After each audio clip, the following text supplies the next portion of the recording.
Inspired Hartwell. Good morning. Good morning, everyone. So we're on our last astrological sign in our little adventure here with comparing how the human design lines up with the astrology. So Yeah. let's start off and talk about what qualities are generally associated with Pisces. Well, when I think of Pisces, I think sensitive, I think emotional, I think poetic, I think sentimental, and sometimes daydreamy and flighty, but deeply compassionate, deeply intuitive, Mhm. empathic, spiritually oriented, meditation oriented. These are some of the things that come up for Pisces. Potentially, trapped in illusion, caught up in romanticism, sentimentality, and self delusion and addiction, but Mhm. also potentially very spiritually oriented and Right. elevated in consciousness. Well, the Pisces that we know are like that.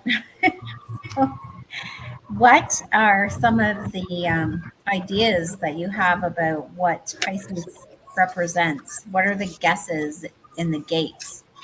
You didn't Well, cheat this time, did you? pardon? You didn't cheat this time, did you? No, Oh, okay, good. no. Okay, good. I would say gates that have to do with emotionality, so solar plexus gates, gates that might have some indication or relationship to intuition, um, perhaps gates that imply consciousness. There's different forms of consciousness in human design, don't forget. There's Mhm. instinctive and intuitive consciousness in the spleen, and then there's mental consciousness, and then there's spirit consciousness in the solar plexus. So Mhm. um, potentially head gates. Those would have been my guesses. Right. So, what are the archetypes? I'm really curious that go along with Pisces energy. Well, we think often of the dreamer. We think of the visionary artist, per se, somebody who has sort of trips with hallucinogenic drugs and becomes that kind of artist who creates all those kind of amazing visionary artisty pictures. I think that they Um, have their heads in the cloud all the time. The Pisces that I know, like every time I look at them and I'm talking to them, they're like in another world. Like they're yeah, like the mystic, nature. the Yeah. oracle, the dreamer, that kind of Yeah. energy. Yes, those Mhm. are archetypes. The empath, Mhm. the kind of deeply sensitive psychic type. Right. These are the archetypes of Pisces. Well, let's find out if you're right. Let's dive into the gates of Pisces. So, can you Okay. start us off? Well, the first gate we see of Pisces is gate 55, which is called the gate of spirit, and Mhm. it's in the solar plexus. Mhm. And it's part of individual circuitry as well. And here there's the awareness that spirit consciousness arises. Um, it's about consciousness in and of itself. It's not what are we conscious of, but the wonder that there is consciousness itself. Mhm. Um, Spirit's not a concept. It's not an instinct. Concepts are ajna, instincts are spleen. This is an emotion. So spirit is connected to the emotional function of our beings. So that's Mhm. gate 55, is that the spirit of life, the awareness of consciousness in and of itself. Mhm. The next gate, the gate of friendship, is also in the solar plexus, but it's a tribal gate. And it is all about connection to our community by being warm, by being friendly, by wanting to nurture, and Mhm. by being very touch oriented. So it's about sharing food and sharing physical touch. Um, it's about being very sensitive, to to how we interrelate with each other. Right. So that fits. Those two gates are both in the solar plexus. They're very fitting the kind of energy that we've been seeing or being Mhm. expected to see with Pisces. And then there's the next gate, gate 63 up in the ajna, which is the gate of doubt. It's in the head. Sorry, I just said ajna, didn't I? This is the head, the very top one. It's collective logical. And here there is the pressure experienced as doubt to formulate a question that gets to the heart of what we don't know. So here there's a sensing of the inconsistency of life, the weakness in the pattern, or the discrepancies of the pattern, and it causes us to doubt, to be suspicious, and it pressures us to find out something, to deal with that insecurity. Is that why they don't like the unknown? Like they're always like, why? Like always trying to figure out you talk about why, Kris. I'm not sure why you say why so much, because you know, with the gate of doubt, it's almost like how or what. It's about being suspicious and saying, okay, what's going on here? Something is not adding up.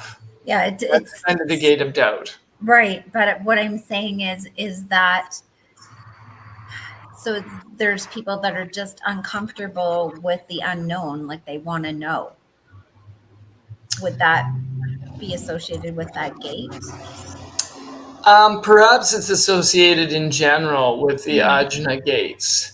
I mean, we would need to discriminate a little bit more clearly, because the gate of mystery, which is the gate 61 in the center of the ajna, is more related to the unknown and the mystery of life. So there's a distinction needing to be made between the three of those gates. But in a sense, the logical circuit is about the pattern. It's like something is not adding up here. Let's look for the answer. Let's deal with the insecurity and the doubt that has arisen from this pressure. So yes and no is what I'm saying. It's like I got that.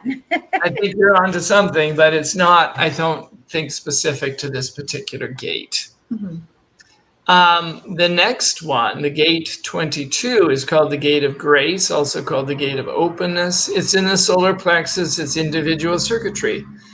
Here we see the urge from the solar plexus to be expressed because it heads towards the throat.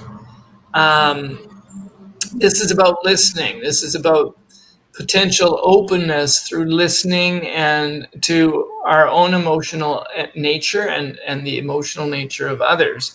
This is about charm. This is about social grace, and it's about the most beautiful, romantic, and moody aspects of what we love about the emotional nature of humans. It's about what makes it feel like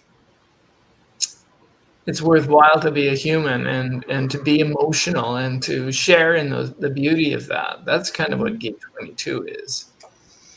And the next gate, gate 36, the gate of crisis, is also in the solar plexus. This is a collective sense. This is part of the collective sensing circuit. So it's experiential. So here we have this is a place that talks about vulnerability, fears of being vulnerable, fears of being inexperienced, and and a call to be transformed by experience. So a kind of an energy that emotionally pushes us into the experiential way. Exploring sex, exploring relationships. This is one of the most dramatic gates in human design that calls people into, half the TV shows on TV or half the shows and movies that we watch are all about people dealing with their emotional turbulence. Right. So that's the gate of crisis. It really makes sure that we dive deep into the experiential way of life, and all the storm and drang, or however we pronounce it, all the drama of life. And the final one, which is a bridging gate, because it's shared with Aries, is gate 25, the gate of the spirit of the self. It's in the G center, it's individual, and this is about innocence. It's one of the gates of the higher self. It's about surrendering into form, surrendering to the innocence of life, and surrendering or being called into the experience of loving unconditionally, loving without discrimination. So it's the potential mystical experience of love, transcendent and universal. So those are the gates. Oh, beautiful. I really like the description of the last one. So Yeah. as you reflect back on your exploration here, how well do these gates correlate to the sign of Pisces, do you think? Well, I think they correlate really well. Our guess has been borne out. Here, 4 of those 6 gates are in the solar plexus, which is about spirit consciousness and emotional intelligence. So it really is the case that Pisces excels in those things. Because a lot of those were about the emotional and we're around the theme of emotionality and spiritual awareness, which is exactly what Pisces means from an astrological perspective. We've got the warmth of gate 37 with its desire to connect with community. We have the emotional drama of 36, which eventually leads us towards peace. We've got the gate of grace and graciousness, gate 22, which is all about some of the best things that we share with each other emotionally. We have the gate of spirit, gate 25, or 55 rather, and 25, the spirit of the self. So spirit is everywhere here. And we have got 3 gates of the individual circuitry, which is deeply creative. The 55, the 22, the 25. And they're very melancholic as well. Remember, in our investigation of individual circuitry, it's very melancholic, and there is that flavor to Pisces. Right. The only surprise is gate 63, the gate of logic. It's the pressure, mental pressure, starting at the top of the head to figure things out, to answer our doubts. And so, you could say, okay, well, that might be an interesting thing, because doubt and faith really go together, don't they? Yeah, exactly. It's the other side. Right. So when we talk about doubt, say from a Christian perspective, we often say, well, do you have faith? And faith is a deeply, a spiritual concept. So there may be a connection there. Yeah. I find that a bit interesting too.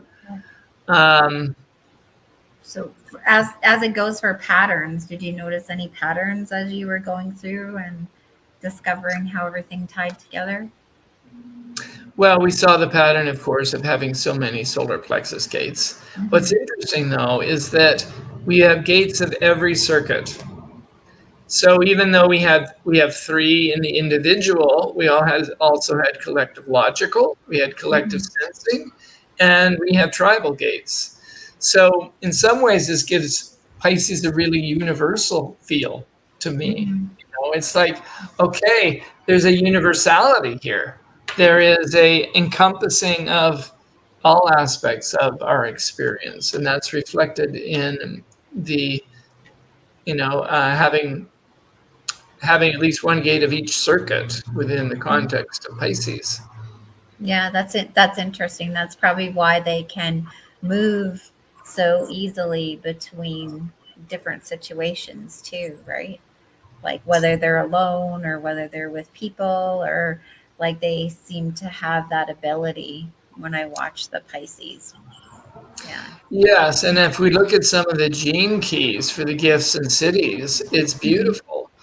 So we have freedom, we have equality and tenderness, we have inquiry and truth, which is a surprise from gate 63. We have graciousness and grace, we have humanity and compassion, and we have acceptance and universal love. No, So beautiful. yeah, they are beautiful. I mean, Yeah. all of them are beautiful, of course, but these two have the flavor of love, Mhm. flavor of love. And So of is course, Christianity is associated with the sign of Pisces. mm, So, the symbol of the fishes, mhm, which is the symbol for Pisces, mhm. the age of Christianity, is considered the Piscean age. Yeah, well, I will So make you pictures of men also, which is kind of interesting. Um, yeah, so so we often talk about how we're entering into the age of Aquarius, but we don't mhm, often talk about, okay, do you realize we're in the age of Pisces right now? mm, That's what okay, we have been in. yeah, interesting. So, is Yeah. there any final notes or any final comments that you have about this exploration? Well, I would say that there have been a couple that really impressed me as being quite aligned with the astrological signs. This is one of them. Hmm. Hmm. Um, I'm forgetting which ones I really pointed out as that, but Pisces is Scorpio amongst. is one. Yeah, Scorpio was one. I think Aquarius was one. Capricorn. Is it Yeah, Capricorn? we seem to be honing in. Maybe it's just me honing in, or Hmm. finally kind of getting the message, which is part of why I wanted to Hmm. do this exploration. But Pisces does Right. feel Pisces. Yeah. Yeah. Oh, beautiful. So, I understand we don't know what we're doing next week, so it's going to be a surprise for everybody. But join us next week as we decide what kind of exploration to go on again with human design. If there is something or any feedback that you want to give us, you can email us at clarity7@gmail.com and give us any suggestions about things that you might want to see or have us talk about. So, with that, if you'd like to get a reading or go deeper into your chart, Hartwell is available here at Clarity. You can give us a call at 587-596-3333. We'd be happy to hook you up and have a wonderful session with Hartwell. And with that, we'll just say goodbye, God bless, and we'll see you next week.